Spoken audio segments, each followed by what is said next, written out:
The Biden administration proposed a change to the U.S. asylum system today that would expedite the removal of certain migrants. The regulation under consideration would apply to migrants with criminal histories or deemed as national security risks who would be unlikely to receive asylum. Following all of this is our White House correspondent, Laura Barron-Lopez. Laura, you spoke with some Homeland Security Department officials earlier today who briefed you on this change. What did they share with you about the plan?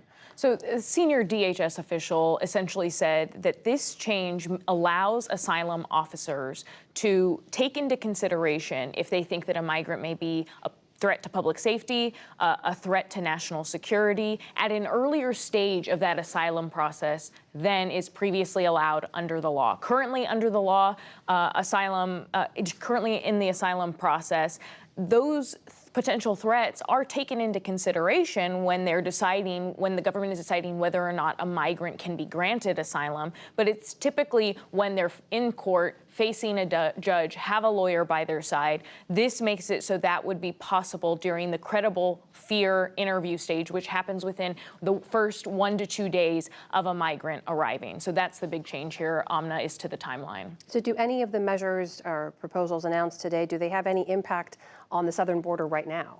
So that proposed rule won't have an immediate impact because it's a proposal. And so, of course, it has to go through the process that all regulations have to go through. But the DHS official who spoke to reporters today said that the administration believes that they will go through this regulation, the process expeditiously, that it could very well be finalized before the November election. And one other thing, though, that the Homeland Security Department announced today that would take effect immediately, Amna, is new guidance that was issued to asylum officers, a revised guidance that says that during, again, that credible fear interview, which happens within the first few days of a migrant arriving, and whether or not they're determining if they are granted asylum, during that interview, asylum officers can now try to figure out whether or not those migrants can be relocated internally to the country that they came from safely, and if they can safely return to the country that they're from and live there and not fear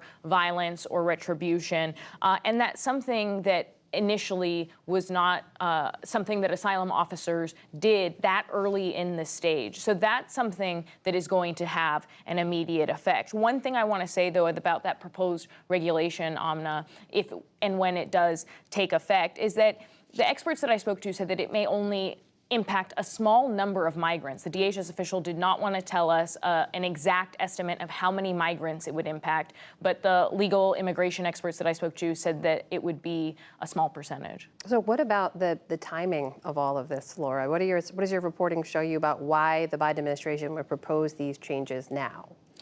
As we've both reported, Amna, President Biden has been considering unilateral actions because of the fact that his efforts to negotiate with Congress to seek out a bipartisan border agreement totally failed because Republicans killed it, despite the fact that he was trying to sign on to one of the most conservative bills that they've considered in decades. And so the DHS senior official told us today that they're clear-eyed about executive actions. They know that they don't solve all the problems, but because there has been no action in Congress, they felt that they needed to take this step, and they are also consistently reviewing other steps that they could potentially take in the coming months. Now, of course, Amna, another factor here is that it is an election year, and President Biden has been facing a lot of pressure, not just from Republicans, but from also Democrats within his own party to take more actions on the border. So what is the reality on the ground at the U.S. southern border right now? What are the facts on the ground we know?